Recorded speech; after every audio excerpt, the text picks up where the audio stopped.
ખુશાલીની વાતોમાં આપ સૌનું સ્વાગત છે. આપની ડિમાન્ડ પર હાલ મને એક એવો વિષય મળ્યો કે જે ખૂબ જ ગંભીર છે અને મને લાગ્યું કે ચોક્કસ મારે આ વિષય પર વાત કરવી જ પડે, જે છે વોર એટલે કે યુદ્ધ. આપણે સૌ આજે 2026માં એક બાજુ જ્યાં ટેકનોલોજી, આર્ટિફિશિયલ ઇન્ટેલિજન્સ, પ્રગતિ આ બધી વાત કરી રહ્યા છીએ, ત્યારે એક એવી પણ બાજુ છે કે આપણા દુનિયાનો નકશો એ લોહીના ડાઘે રંગાઈ રહ્યો છે.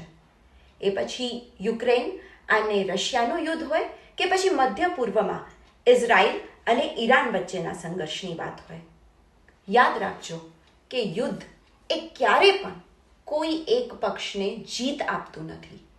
યુદ્ધના મેદાનમાં જ્યારે બે દેશો એકબીજા સાથે લડી રહ્યા હોય છે ત્યારે નુકસાન એ માત્ર સરહદોને નથી થતું, પરંતુ ખરું નુકસાન તો થાય છે માનવતાને. અર્થતંત્ર તૂટી ભાંગે છે, મોંઘવારી વધી જાય છે અને આ બધું તો તોય ઠીક, પરંતુ એ પરિવાર જે વિખરાઈ પડે છે, એ બાળક કે જેની પાસેથી એનું બાળપણ છીનવાઈ જાય છે, આ બધાની ભરપાઈ તે આખરે કઈ સરકાર કરી શકશે? ઇતિહાસ પણ સાક્ષી છે કે યુદ્ધથી ક્યારે શાંતિ આવી નથી. તે માટે તો જરૂર છે સંવાદની, તે માટે જરૂર છે સમજદારીની.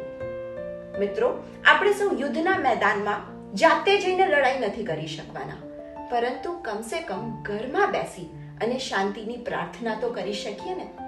આ વિશ્વને હથિયારોની નહીં, પરંતુ જરૂર છે તો એકબીજાનો હાથ પકડવાની. સૌ સાથે મળી અને પ્રાર્થના કરીએ કે આ અશાંતિ જલ્દીથી શમે અને માનવતાનો સૂરજ ફરી પાછો ઉગી જાય.